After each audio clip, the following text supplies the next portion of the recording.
विद्यार्थियों नमस्कार, मैं इनके यादव अपने ऑनलाइन प्लेटफॉर्म पर आपका हार्दिक स्वागत और अभिनंदन करता हूं।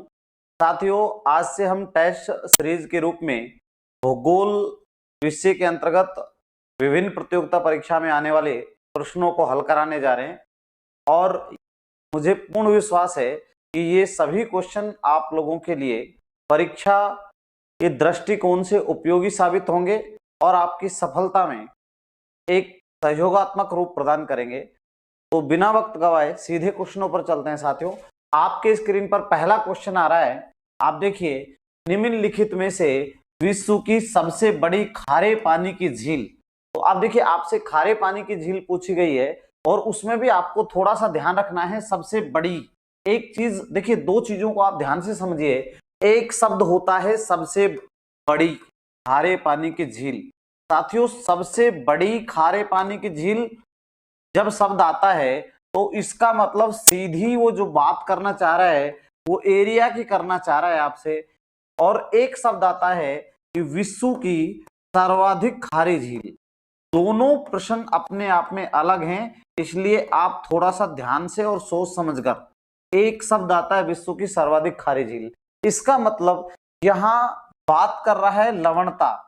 जो सर्वाधिक लवणता रखता है वो तो इसके अंतर्गत होगा, और जो लवणता भी अधिक रखे और क्षेत्रफल अधिक रखे वो इसके अंतर्गत समाहित होगा।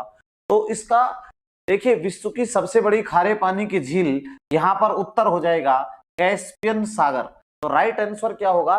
कैस्पियन सागर होगा। साथियों, 3,71,000 वर्ग किलोमीटर क्षेत्र में फैला है कैस्पियन सागर, और यह विश्व की सबसे बड़ी झील भी है। आपको यहाँ थोड़ा सा ध्यान में रखना होगा।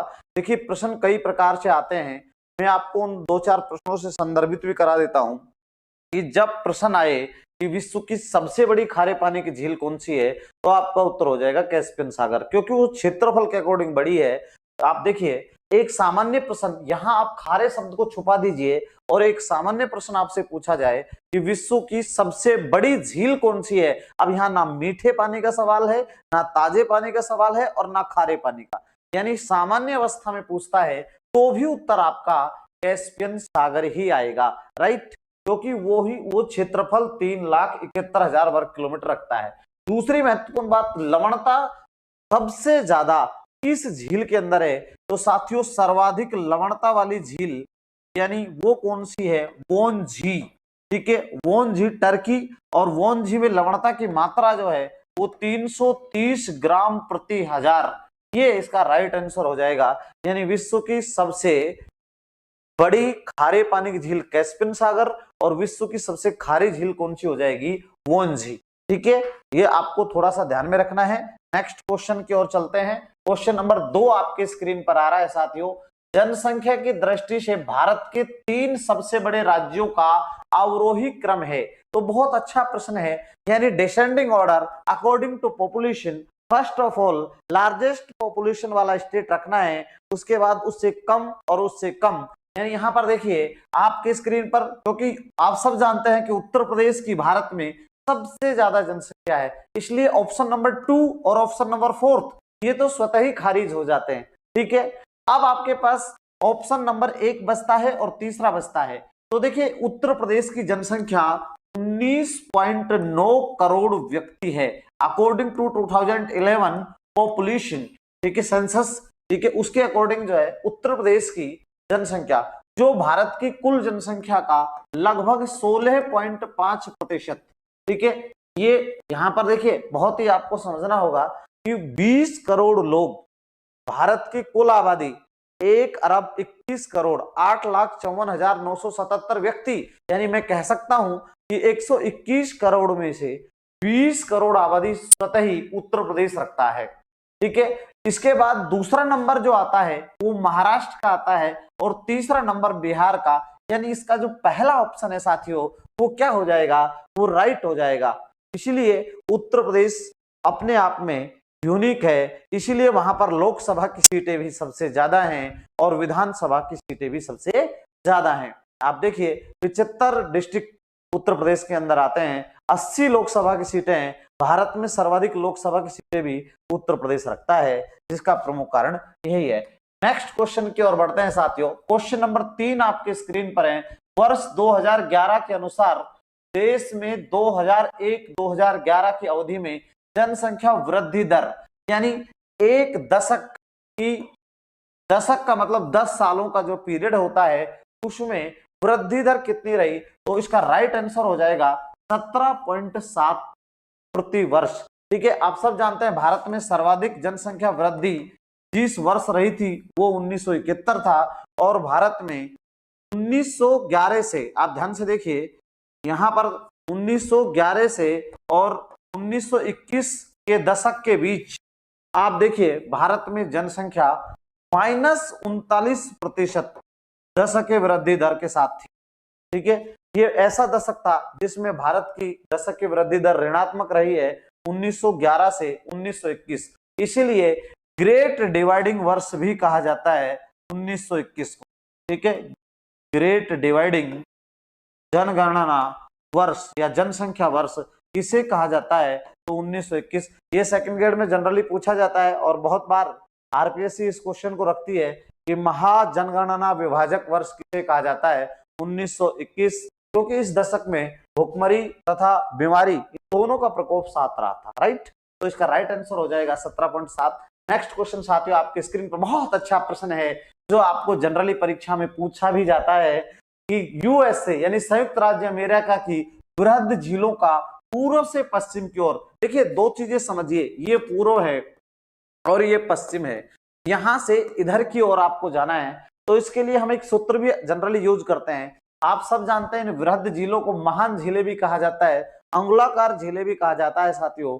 तो यहाँ पर अपन देखते हैं इसके लिए हम एक सूत्र एसएम हीरो, ठीक है, तो ये सूत्र आपके लिए, ये क्रम है जो पश्चिम से पूर्व है, लेकिन वो तो पूर्व से पश्चिम पूछ रहा है, उल्टा पूछ रहा है, तो सबसे पहले ओटोरियो से शुरू होगा। इसका मतलब ये ऑप्शन भी नहीं है, ये भी नहीं है और ये भी नहीं है, इसका राइट आंसर जो हो जाएगा वो थर्ड नंबर है। देखिए पहले ओटोरियो, फिर इसके लिए इरी, फिर ह्यूरिन, फिर मिशिगन और फिर सुपेरियर, तो इसका right answer oratorio, eri, ह्यूरिन, Michigan और सुपेरियर।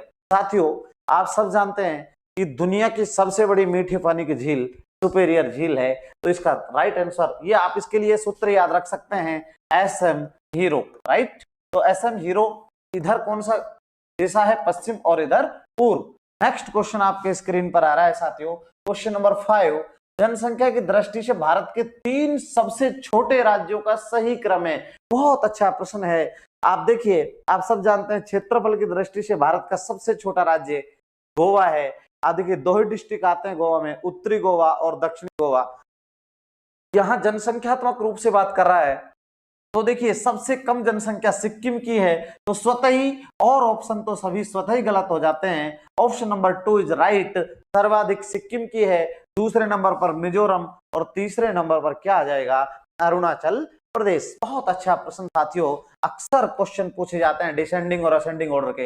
ये देखिए एक और क्वेश्चन आपके स्क्रीन पर आ रहा है, यहाँ पर देखिए जनगणना 2011 के अनुसार जनसंख्या घनत्व के संदर्भ में राज्यों का अवरोही क्रम है। ये बहुत अच्छा प्रश्न है जिसको आप देखेंगे, क्वेश्चन नंबर 6 आपके स्क्रीन पर है। तो साथियों अब आपको यहाँ ध्यान रखना है कि किसका सबसे ज्यादा होगा। तो आप देखिए, आप सब जानते हैं अगर केंद्र शासित प्रदेश में बात करें तो सबसे ज्यादा जनघनत्व किसका पाया जाता है, दिल्ली का पाया जाता है, ठीक है।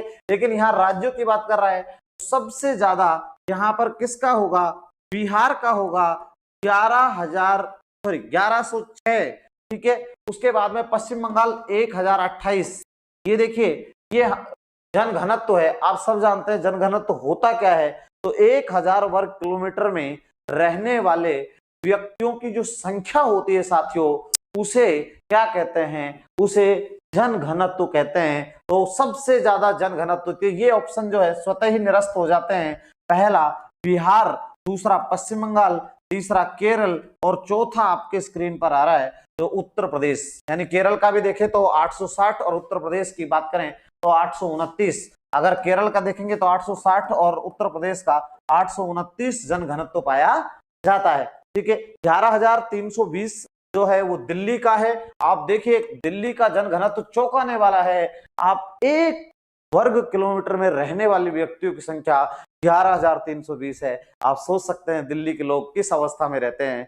ये तो एक बहुत ही अजीब तरीके का आवास व्यवस्था है जो जिसमें व्यक्ति सुनियोजित तरीके से रह नहीं सकता।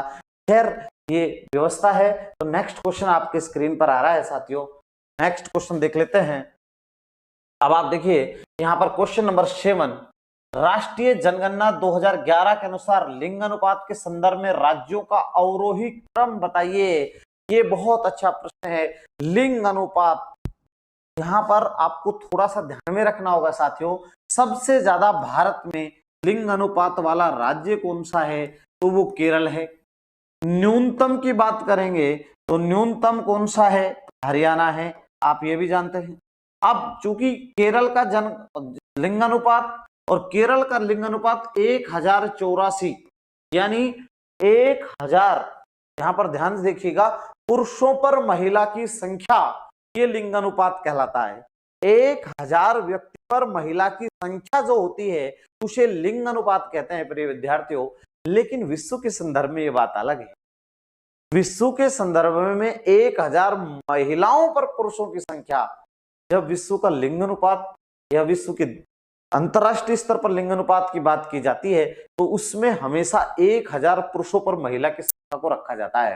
लेकिन भारत में 1000 पुरुषों पर महिला की संख्या और विश्व में महिला पर पुरुषों की संख्या, ये एक अलग तरीके का प्रश्न है। अब आप यहां पर देखिए केरल का 1084, उसके बाद दूसरा भारत में सबसे ज्यादा तमिलनाडु का है। तो ये ऑप्शन स्वतः ही खारिज हो जाते हैं। Option number 2 is right. पहला नंबर केरल। अब अवरोही पूछा है, डिसेंडिंग, तो सबसे ज्यादा पहले किसका है, केरल का है, फिर किसका है, तमिलनाडु का है, फिर किसका है, छत्तीसगढ़ का है, और उसके बाद में एमपी का है। और अगर आप तमिलनाडु का भी याद करना चाह रहे हैं तो 995, ठीक है। तो 995 तमिलनाडु का है। और सबसे कम भारत में किसका पाया जाता है, तो वो आप जानते ही हैं, हरियाणा इस मामले में अपनी स्थिति बनाए हुए है। नेक्स्ट क्वेश्चन नंबर 8, भूमध्य सागर का प्रकाश स्तंभ किसे कहते हैं। ये देखिए लाइट ऑफ मेडिटेरियन सी, ठीक है। तो लाइट स्टैंड है ये, क्यों, क्योंकि देखिए यहाँ इसका उत्तर हो जाएगा स्ट्राम्बोली। और स्ट्राम्बोली जो है वो लिपारी द्वीप पर है साथियों, लिपारी द्वीप पर स्थित है ये। और क्योंकि ये सक्रिय ज्वालामुखी के रूप में अपना लावा उद्गार करता रहता है, तो ऐसा लगता है कि कोई भूमध्य सागर में, जब लिपारी द्वीप पर यह स्थित है स्ट्राम्बोली ज्वालामुखी, क्योंकि ये सक्रिय ज्वालामुखी है तो लावा निकलता रहता है। और जब लावा निकलता रहता है तो ऐसा प्रतीत होता है कोई लाइट जल रही है, ठीक है। तो इसका राइट आंसर जो हो जाएगा वो क्या हो जाएगा, स्ट्राम्बोली। बहुत अच्छा प्रश्न है, अक्सर पूछा जाता है। नेक्स्ट क्वेश्चन, स्वेज नहर जोड़ती है। तो देखिए आप साथियों यहां पर अगर देख रहे हो तो ये हमारा एक महाद्वीप है जिसको आप कहते हैं अफ्रीका। और अफ्रीका के संदर्भ में ये अफ्रीका है। और यहां पर एक सागर है जिसका नाम है लाल सागर, ठीक है साथियों। यहां पर भूमध्य सागर है और भूमध्य सागर को आप देख रहे हैं और ऊपर यूरोप है, ठीक है, यूरोप, और इधर आपका एशिया है, ठीक है, एशिया। और यहां से देखिए मिस्र के यहां से ये नहर निकाली गई जिसको हम कहते हैं स्वेज, ठीक है। यहां पर स्वेज नहर है, आप सब जानते हैं स्वेज नहर, ये स्वेज नहर है। अब आप यहां पर स्पष्ट देखिए, बहुत क्लियर आपको समझ में आएगा। तो किस किस को जोड़ेगी, भूमध्य सागर को लाल सागर। तो इसका राइट आंसर हो जाएगा भूमध्य सागर को किससे जोड़ती है, लाल सागर से। बहुत अच्छा प्रश्न है, ये इसका राइट आंसर। नेक्स्ट क्वेश्चन आपके स्क्रीन पर, कील नहर जोड़ती है। साथियों देखिए यहां पर आपको थोड़ा सा ध्यान देना होगा कि नॉर्वे, स्वीडन और फिनलैंड, फिर उसके बाद में बाल्टिक सागर है, बाल्टिक सागर के बाद में इधर उत्तरी सागर है, ये उत्तरी सागर है। और यहां पर देखिए बाल्टिक सागर है, दुनिया का सबसे कम गहरा सागर है बाल्टिक सागर। और इधर आपका जो महाद्वीप आप देख रहे हैं यूरोप। और यहां पर देखिए बाल्टिक सागर को उत्तरी सागर से जोड़ने वाली जो नहर है वो कौन सी नहर है, कील नहर। तो इसके लिए आप सूत्र भी यूज कर सकते हैं, और वो सूत्र है बाल्टी से कील उतरी, राइट, कील उतरी। तो देखिए बाल्टिक सागर को उत्तरी सागर से कौन सी नहर जोड़ती है? कील नहर। तो इसके लिए सूत्र बाल्टी से कील उत्तरी। तो यहां पर आपको कोई समस्या ही नहीं है, तो इसमें साफ लिखा है उत्तरी सागर को बाल्टिक सागर से जोड़ती है। तो इसका राइट आंसर हो जाएगा, यहां पर आप देख सकते हैं। और बहुत ही ये भी मैं कह सकता हूं कि इस बाल्टिक सागर और उत्तरी सागर को जब ये जोड़ती है कील नहर, तो दोनों के बीच में एक जल संयोजन का कार्य भी होता है। नेक्स्ट क्वेश्चन आपके स्क्रीन पर, चारों गोलार्धों में स्थित महाद्वीप है। तो देखिए साथियों, इसका राइट आंसर तो अफ्रीका ही है। अगर आप अफ्रीका महाद्वीप को देख भी रहे होंगे, इस तरीके का ये अफ्रीका महाद्वीप अपनी स्थिति लिए हुए है। और अफ्रीका महाद्वीप को जब आप देखेंगे, ये लीजिए, ये आपका अफ्रीका महाद्वीप है। यहां से एक रेखा गुजर रही है 0 डिग्री, जिसे आप भूमध्य रेखा कहते हैं। और भूमध्य रेखा के ऊपर जो गोलार्ध है वो उत्तरी गोलार्ध, और नीचे कौन सा? दक्षिणी गोलार्ध। तो 2 गोलार्ध तो ये हो गए जिसमें ये महाद्वीप स्थित है। और इस महाद्वीप को हमने क्या नाम दिया है? अफ्रीका। राइट, ये अफ्रीका है। अब आप देखिए, यहां से आपकी रेखा गुजर रही है जिसे आप 0 डिग्री GMT कहते हैं, या देशांतर रेखा भी कहते हैं। इधर इसके इधर पूर्व गोलार्ध है और इधर आपके पश्चिमी गोलार्ध है। यानी अब इसीलिए हम अफ्रीका महाद्वीप को कह देते हैं कि यह महाद्वीप चारों गोलार्धों में स्थित है। ठीक है साथियों, तो इसका राइट आंसर क्या हो जाएगा? अफ्रीका। नेक्स्ट क्वेश्चन आपकी स्क्रीन पर, यहां पर देखिए, मलक्का जल डमरू अलग करता है। बहुत अच्छा प्रश्न है। यहां पर इसका राइट आंसर देखिए, मलेशिया जावा गलत है, सुमात्रा बोर्निया ये भी गलत है, मलेशिया और सुमात्रा ये इसका राइट आंसर हो जाएगा। देखिए, इधर आपका ये मलेशिया है और इधर आपका ये सुमात्रा। ठीक है, सुमात्रा, मलेशिया। और आप देखिए यहां पर इस तरीके से ये कार्य करता है। एक तरफ महासागर है कौन सा? प्रशांत, और दूसरी तरफ कौन सा महासागर है? हिंद महासागर। तो देखिए, इसके संदर्भ में जल डमरू को हम चैनल भी कह सकते हैं और इसको हम जल संधि भी कह सकते हैं। देखिए साथियों, कई बच्चों को ऐसा लगता है जल डमरू क्या होता है। जैसे आपने पढ़ा होगा, एक आप पढ़ते हैं पाक जल डमरू। पाक जल डमरू किस किस को अलग करता है? भारत को अलग करता है। किससे साथियों? श्रीलंका से। लेकिन जोड़ता किसको है? बंगाल की खाड़ी को किससे जोड़ता है? मन्नार की खाड़ी से। तो जल डमरू का मतलब जल संधि से होता है। ठीक है, तो एक बात तो ये ध्यान रखना है। दूसरी बात, अब चूंकि मलक्का दुनिया की सबसे लंबी जल संधि, ठीक है, एक बस बात को थोड़ा सा ध्यान में रखिए आप। मैं ये कह रहा हूं कि मलक्का जो है वो दुनिया की सबसे चौड़ी जल संधि है। और इसमें आपको थोड़ा सा ये भी ध्यान में रखना है कि ये कम गहरी है। जब कम गहरी है तो इसके अंदर बड़े जहाज नहीं गुजरते। अब ये प्रशांत महासागर को हिंद महासागर से जोड़ती है और मलेशिया को सुमात्रा से अलग करती है। ठीक है, तो इसे ही हम जल डमरू कहते हैं। नेक्स्ट क्वेश्चन आपके स्क्रीन पर आ रहा है साथियों, अंटार्कटिका महाद्वीप का सर्वोच्च शिखर कौन सा है?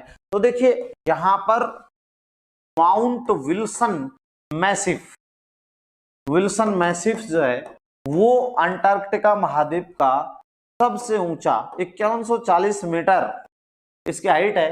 तो ये विल्सन मैसिफ इसका राइट आंसर हो जाएगा, क्योंकि माउंट मैंकले जो उत्तर अमेरिका में है, माउंट एल्ब्रुस ये यूरोप में है, माउंट एकांगुआ ये दक्षिण अमेरिका की सबसे ऊंची चोटी है, ये यूरोप के अंदर है, और मैकिनले उत्तर अमेरिका के अंदर है। और विल्सन मैसिफ जो आप देख रहे हैं वो किसके अंदर है? अंटार्कटिका। तो देखिए बिना वक्त गवाए सीधे चलते हैं नेक्स्ट क्वेश्चन की ओर। अच्छा प्रश्न था, ऑस्ट्रेलिया का सर्वोच्च पर्वतीय शिखर कौन सा है? तो ये भी आपके सामने एक बहुत अच्छा प्रश्न है साथियों।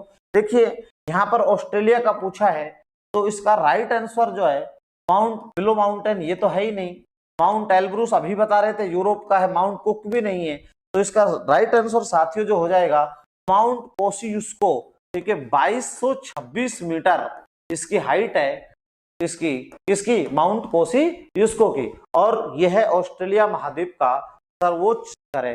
वैसे Australia is only country not is continent, because continent Oceania, ठीक है। Oceania have largest country Australia, so also called Oceania to Australia, right, ठीक है। तो एक सिंपल सी बात है, इसीलिए हम ऑस्ट्रेलिया महाद्वीप कहते हैं। नेक्स्ट क्वेश्चन देखिए, समान वर्षा वाले स्थानों को मिलाने वाली रेखा को क्या कहा जाता है?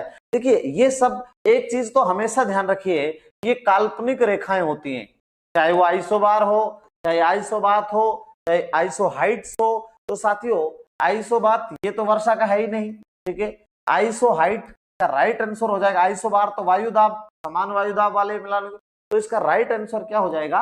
आइसोहाइट हो जाएगा। समान वर्षा वाले स्थानों को मिलाने वाली जो रेखा है वो क्या कहलाती है? आइसोहाइट कहलाती है। नेक्स्ट क्वेश्चन, विश्व की सबसे बड़ी झील कौन सी है? अब देखिए यहाँ पर सबसे बड़ी झील पूछ ली है, तो सबसे बड़ी झील हम इसका डिस्कशन कर चुके हैं, कैस्पियन सागर होगी, 3,71,000 वर्ग किलोमीटर इसका क्षेत्रफल होगा। अब आप देखिए यहाँ पर ना मीठे पानी का सवाल है ना खारे पानी का, एक सामान्य प्रश्न पूछा है विद्यार्थियों कि विश्व की सबसे बड़ी झील कौन सी है, ठीक है। नेक्स्ट क्वेश्चन आपके स्क्रीन पर सुमेलित कीजिए। तो देखिए थोड़ा सा इसको जब आप सुमेलित करेंगे तो आपको थोड़ा सा ध्यान में रखकर इसको सुमेलित करना है। देखिए अरल सागर तो कजाकिस्तान में है, मिशिगन संयुक्त राज्य अमेरिका में है, ग्रेट बियर झील कनाडा में है, और आयर झील कहाँ है? ऑस्ट्रेलिया में। तो एक के अंदर आएगा दो, तो यहां पर तो है ही नहीं, ये आंसर अब इसमें से है, तो ए पर दो इसमें भी है और इसमें भी है। तो फिर मिशिगन को देखिए 3 नंबर पर संयुक्त राज्य अमेरिका में, तो इसका ये राइट आंसर हो जाएगा, ठीक है। ये राइट आंसर, ये राइट आंसर हो जाएगा, ठीक है। झीलों को मिलवाया है, कौन सी झील? इस ये अरल सागर तो आजकल काफी चर्चाओं में भी चल रहा है साथियों। नेक्स्ट क्वेश्चन आपके स्क्रीन पर आ रहा है, यूरोप महाद्वीप का सर्वोच्च शिखर कौन सा है? तो मैं अभी बात ही कर चुका था, माउंट एल्ब्रुस, ठीक है। तो ये सीधा प्रश्न, जनरल प्रश्न है। नेक्स्ट क्वेश्चन आपके स्क्रीन पर, मरुस्थल विहीन महाद्वीप की संज्ञा किस महाद्वीप को दी जाती है? साथियों एशिया में तो मरुस्थल पाए जाते हैं, उत्तर अमेरिका में मरुस्थल है, ऑस्ट्रेलिया तो कहलाता ही प्यासी भूमि, प्यासी भूमि का महाद्वीप है, ये तो बेचारा पहले ही स्वयं सूखा है, प्यासी भूमि का महाद्वीप। उत्तर अमेरिका में भी मरुस्थल है, एशिया में भी थार का मरुस्थल हो, चाहे सऊदी अरब का मरुस्थल हो, यहाँ भी। यूरोप इसका राइट आंसर हो जाएगा, क्योंकि यूरोप के अंदर, तो इसका राइट आंसर क्या हो जाएगा? यूरोप, मरुस्थल नहीं पाए जाते।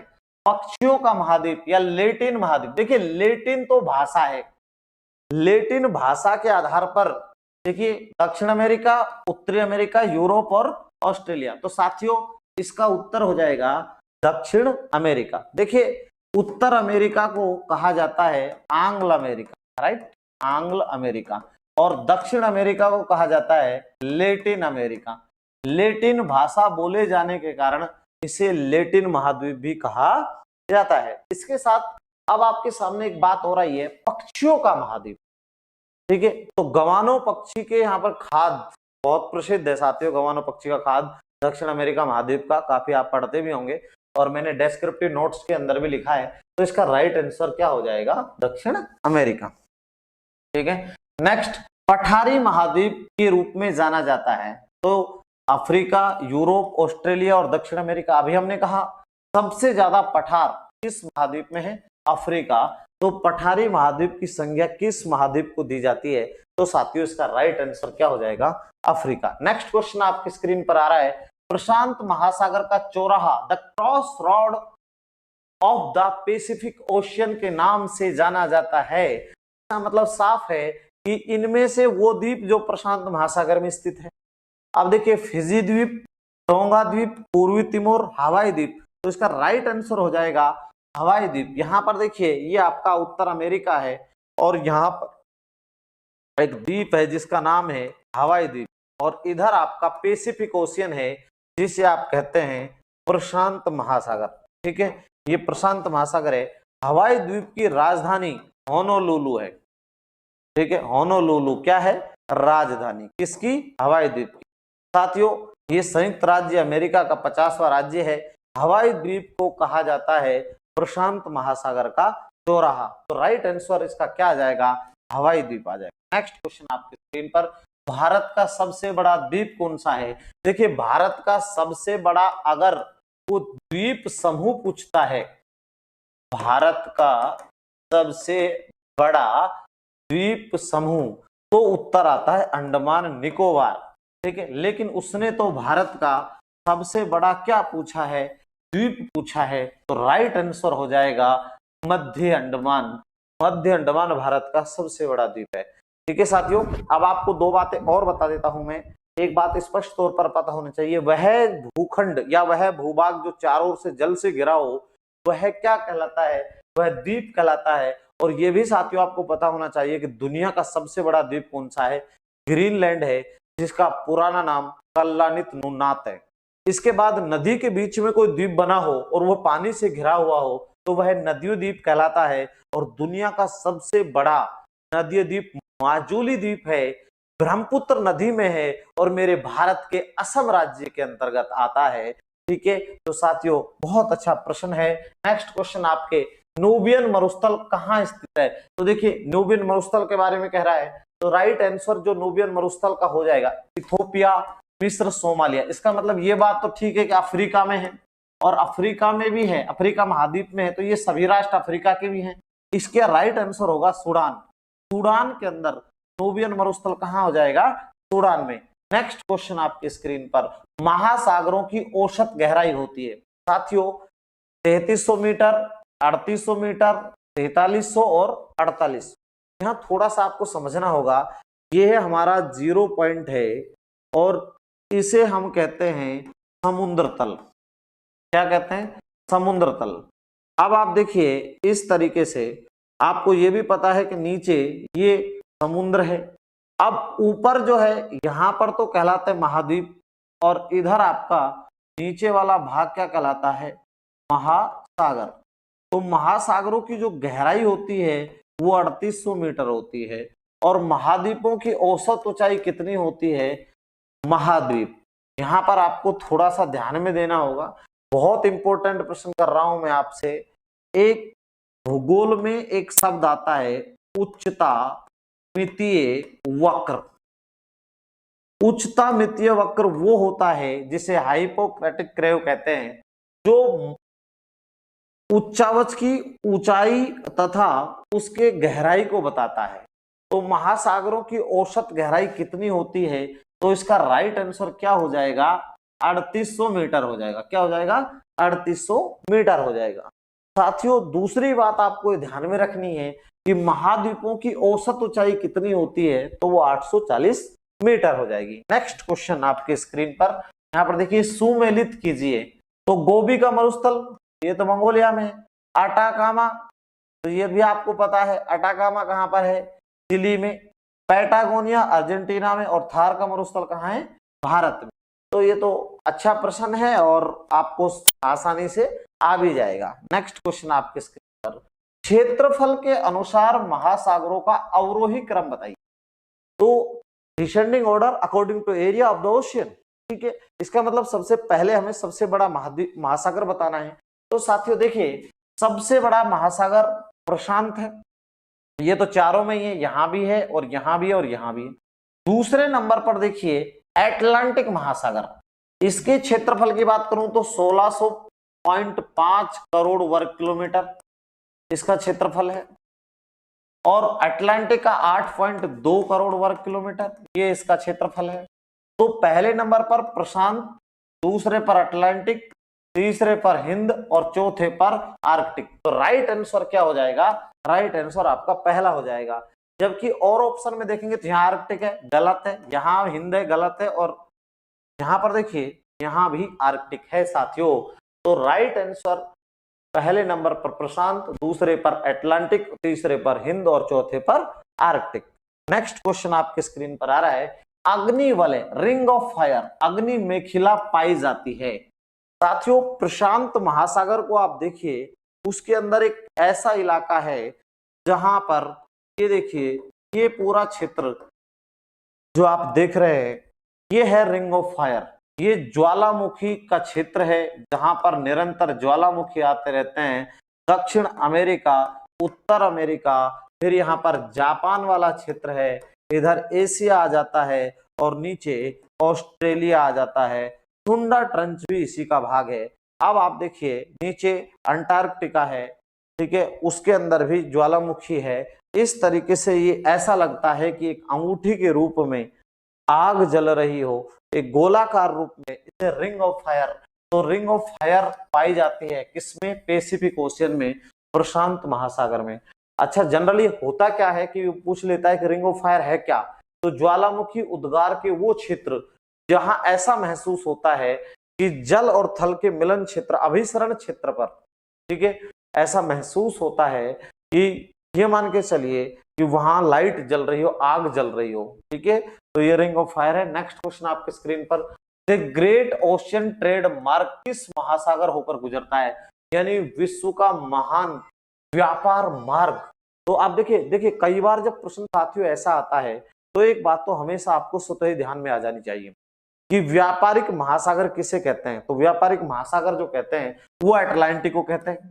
तो ये भी नहीं है और ये भी नहीं है, इसका मतलब यहां से उत्तर होगा, और उसमें भी द ग्रेट ओशियन, तो इसका राइट आंसर हो जाएगा उत्तरी अटलांटिक क्षेत्र से होकर गुजरता है। और सबसे ज्यादा चूंकि बंदरगाह भी अटलांटिक महासागर के तटीय क्षेत्र में है और ये कटा फटा भी ज्यादा है, इसलिए अटलांटिक महासागर को तंदूरित महासागर ऑब्लिक समुद्र भी कहा जाता है। ये थोड़ा सा अजीब लग रहा होगा आपको, लेकिन मैं नहीं कह रहा हूं। समुद्र महासागर किसे कहते हैं? ये भी अटलांटिक होगा। ये एनसीईआरटी लिख रही है साथियों, ठीक है, बहुत अच्छा प्रश्न है, जनरली बच्चों को कम पता होता है। नेक्स्ट क्वेश्चन देखिए, बरमुडा त्रिभुज किस महासागर में स्थित है? तो बरमुडा ट्रायंगल, जिसकी बात आप जानते हैं, बहुत सुना होगा आपने कि यहाँ पर जहाज डूब जाते हैं, कई कहते हैं यहाँ देवीय शक्ति है, कई कहते हैं गुरुत्वाकर्षण बल के कारण। तो देखिए आप यहाँ पर देखेंगे एक महासागर है अटलांटिक, और अटलांटिक महासागर में इस तरीके की स्थिति बनती है। यहाँ एक द्वीप है जिसका नाम है बरमुडा, यहाँ पर जुआन है, सैन जुआन, और यहां पर देखिए यहां पर मियामी है। तो इस तरीके का ये ट्रायंगल है, ठीक है, ट्रायंगल है ये, ठीक है, ये ट्रायंगल है आपका, ये ट्रायंगल बन रहा है, और ये उत्तर पश्चिमी अटलांटिक में है। कहां पर है? उत्तर पश्चिमी अटलांटिक महासागर में। अब अपन ऑप्शन पर चलते हैं, उत्तरी अटलांटिक, दक्षिणी अटलांटिक, प्रशांत तो है ही नहीं, ये तो बिल्कुल ही गलत है। तो दक्षिणी में भी नहीं है, तो उत्तरी पश्चिम में एग्जैक्ट है, और इसका राइट आंसर हो जाएगा उत्तरी अटलांटिक महासागर। और राइट अगर आपको देखना है तो कहां पर होगा? उत्तर पश्चिमी अटलांटिक महासागर में, ठीक है। नेक्स्ट क्वेश्चन आपके स्क्रीन पर चलते हैं उसकी ओर, तस्मान सागर किसके मध्य अवस्थित है? तो देखिए बहुत अच्छा प्रश्न है साथियों। यहां पर देखिए इधर आपका इस तरीके के स्थिति लिए हुए एक क्षेत्र है, एक देश है जिसे हम कहते हैं ऑस्ट्रेलिया। ऑस्ट्रेलिया के बीच में यहां एक बार बाद में आता है तस्मानिया देश, ठीक है, और यहां पर आता है तस्मान सागर, और तस्मान सागर के बाद में यहां आता है न्यूजीलैंड। और आपको पता है न्यूजीलैंड की राजधानी वेलिंगटन है। न्यूजीलैंड की राजधानी क्या है? वेलिंगटन। और ये दो द्वीपों पर बसा है साथियों। यहां पर उसने पूछा तस्मान सागर, तो तस्मान सागर किस किसके बीच में स्थित है? ऑस्ट्रेलिया और न्यूजीलैंड। ये देखिए ये तस्मान सागर है, तो ऑस्ट्रेलिया व न्यूजीलैंड के मध्य, ये तो इसका राइट आंसर हो जाएगा। और तस्मानिया को और ऑस्ट्रेलिया को अलग करने वाली एक जल संधि है जिसे आप कहते हैं बांस जल संधि। ये अच्छा प्रश्न है, बांस जल संधि किस किस को अलग करते हैं? तस्मानिया को ऑस्ट्रेलिया से। तो तस्मान सागर किस किस के बीच में है? ऑस्ट्रेलिया व न्यूजीलैंड। ये तो हो ही नहीं सकता उत्तर अमेरिका, श्रीलंका, साइबेरिया, अलास्का, ये तो बिल्कुल वैसे भी गलत है, ऑप्शन नहीं। नेक्स्ट क्वेश्चन देखिए, विश्व की सबसे बड़ी खाड़ी। देखिए खाड़ी में, सागर में, हिंदी में खाड़ी एक ही शब्द है साथियों, लेकिन ध्यान रखिए एक शब्द होता है गल्फ, एक शब्द होता है बाइट, और एक शब्द होता है बे। दुनिया की सबसे बड़ी गल्फ मैक्सिको, दुनिया की सबसे बड़ी बे, बे ऑफ बंगाल, बंगाल की खाड़ी। कभी भी आप देखिए इंग्लिश में गल्फ ऑफ बंगाल नहीं लिखा मिलेगा आपको, वहां हमेशा बे ऑफ बंगाल लिखा मिलेगा। और बाइट, ये ग्रेट ऑस्ट्रेलियन बाइट है। ये तीनों बातें अलग है, लेकिन हिंदी में जनरली हम खाड़ी ही कहते हैं साथियों। खैर, इसका राइट आंसर जो हो जाएगा, दुनिया की सबसे बड़ी खाड़ी मैक्सिको की खाड़ी है और किस महासागर में है? एटलांटिक। ठीक है, एटलांटिक महासागर। हालांकि दूसरी भी दुनिया की सबसे बड़ी खाड़ी हडसन की खाड़ी है और ये भी अटलांटिक में है, लेकिन ये सबसे लंबी तटीय रेखा बनाने वाली खाड़ी कौन सी हो जाएगी? हडसन की खाड़ी। ठीक है, तो इसका राइट आंसर क्या हो जाएगा? मैक्सिको की खाड़ी राइट हो जाएगा। नेक्स्ट क्वेश्चन आपके आ रहा है, ग्रेट बैरियर रीफ पानी का बगीचा अवस्थित है। विद्यार्थियों, इसे दुनिया की महान अवरोधक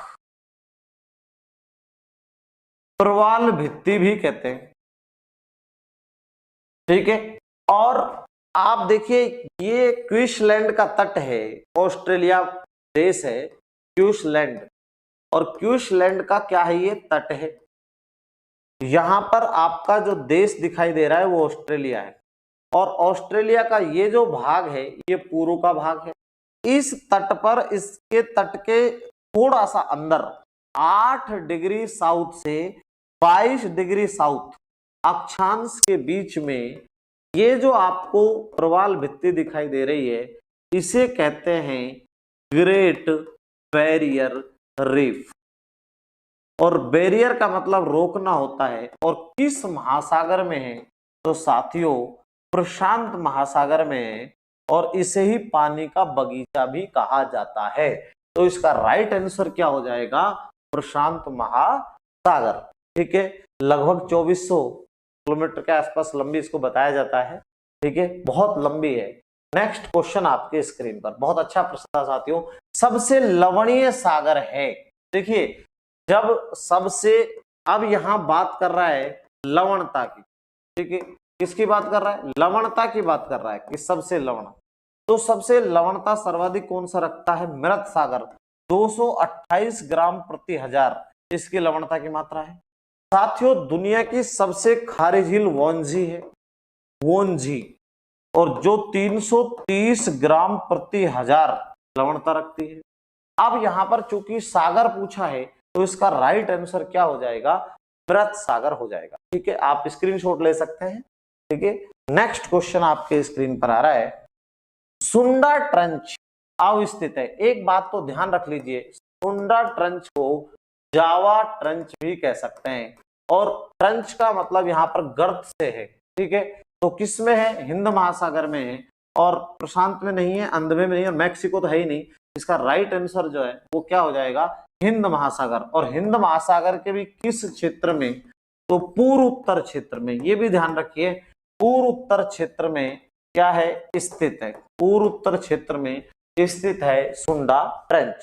साथियों ये बहुत अच्छा प्रश्न था। क्वेश्चन नंबर 36 आपके स्क्रीन पर आ रहा है, ये लीजिए, विश्व की सबसे चौड़ी जल संधि निम्न में से है। तो ये अच्छा प्रश्न है, विश्व की सबसे चौड़ी जल संधि। देखिए, विश्व की सबसे चौड़ी जल संधि है डेविस, ये इसका राइट आंसर।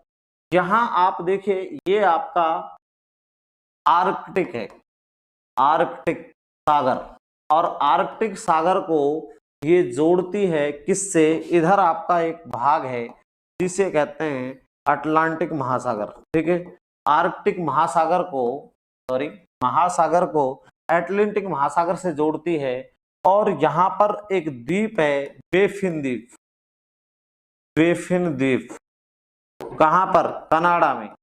और इधर आपका ये वाला भाग देखिए, इस वाले भाग में ग्रीनलैंड है, ग्रीनलैंड, ग्रीनलैंड को अलग करती है। ठीक है, तो आपको यहां ध्यान देना होगा थोड़ा सा कि अलग किस किस को करेगी। यहां पर ग्रीनलैंड को बैफिन द्वीप से, और जोड़ेगी किसको? आर्कटिक महासागर को अटलांटिक महासागर। तो डेविस जल संधि इसका राइट आंसर हो जाएगा। दुनिया की सबसे लंबी जल संधि, मलक्का जल संधि हम कह रहे हैं, बहुत अच्छा प्रश्न है डेविस। ठीक है। नेक्स्ट क्वेश्चन और अंतिम क्वेश्चन आपकी स्क्रीन पर, भूमध्य सागर एवं अटलांटिक महासागर को जोड़ने वाली जल संधि। कितना अच्छा प्रश्न किया है। आप देखिए यहाँ पर, आप इस प्रश्न को थोड़ा सा इस तरीके से समझिए साथियों, ये यहाँ पर आपका यूरोप है और यूरोप में यहाँ पर एक देश है जिसका नाम है स्पेन। यहाँ पर एक देश है जो नीचे की तरफ है, इसे मोरक्को देश है। मोरक्को किसका है? अफ्रीका का, और अफ्रीका का है। तो यहाँ पर यह है आपका भूमध्य सागर, भूमध्य सागर, और इधर आपका है अटलांटिक क्या महासागर। अटलांटिक महासागर को भूमध्य सागर से जोड़ने वाली यहां जल संधि है, और इस जल संधि को हम कहते हैं जिब्राल्टर। ध्यान से देखिए, तो कौन सी जल संधि? जिब्राल्टर जल संधि। अलग किसको करेगी? स्पेन। यहां पर देखिए स्पेन को किससे अलग कर रही है? मोरक्को से। मोरक्को किस महाद्वीप में? अफ्रीका। और ये किसमें? यूरोप। यानी यूरोप और अफ्रीका महाद्वीप को अलग करने वाली जल संधि जिब्राल्टर जल संधि, जो भूमध्य सागर को अटलांटिक महासागर से जोड़ती है। ये आपका आंसर था। साथियों, आज का प्रश्न उत्तरी कार्यक्रम यही समाप्त होता है। कल फिर मिलेंगे नेक्स्ट एपिसोड के साथ में। अगर हमारा कार्यक्रम अच्छा लगा हो तो हमारे चैनल को सब्सक्राइब करिए, लाइक करिए। अब मैं आप लोगों से विदा चाहता हूं। जय हिंद, जय भारत, धन्यवाद।